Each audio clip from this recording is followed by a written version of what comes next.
Sachin GIDC વિસ્તારમાં શુક્રવારે સાંજે નોકરી પરથી ઘરે જઈ રહેલી એક મહિલાનું તેના પૂર્વ પતિ દ્વારા જાહેરમાં અપહરણ કરવામાં આવતા ચકચાર મચી ગઈ હતી।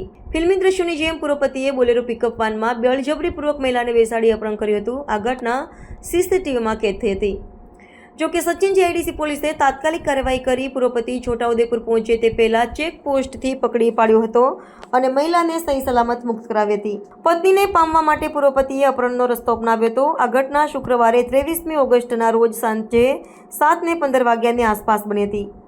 ભોગ બનનાર મહિલા રીટા, જે આશરે 2 વર્ષ પહેલા સમાજના વડીલો મારફતે તેના પતિ રાકેશ બરસન કિરાડ ઉંમર વર્ષ 25થી છૂટાછેડા લઈ અલગ રહેતી હતી। તે પોતાની બહેનપણી સાથે નોકરી પરથી ઘરે જઈ રહી હતી। તે જ સમયે તેનો પૂર્વ પતિ રાકેશ એક સફેદ બોલેરો પિકઅપ ગાડી લઈને આવ્યો હતો। તેણે રસ્તામાં જ રીટાને રોકી બળજબરીપૂર્વક તેનો હાથ પકડી ગાડીમાં બેસાડી દીધી અને તેનું અપહરણ કરી ત્યાંથી ભાગી ગયો હતો।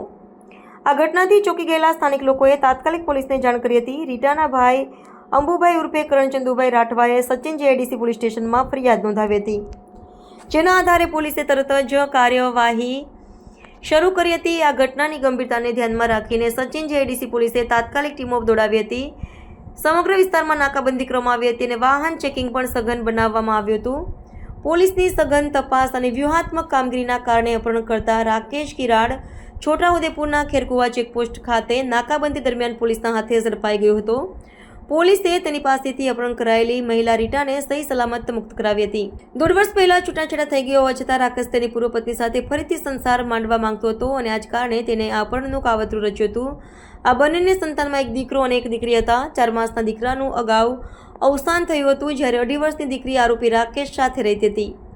આ સંજોગોમાં પૂર્વ પત્નીને ફરીથી પોતાની પાસે પાછી લાવવા માટે રાકેશે આ અપરાધ આચર્યો હતો।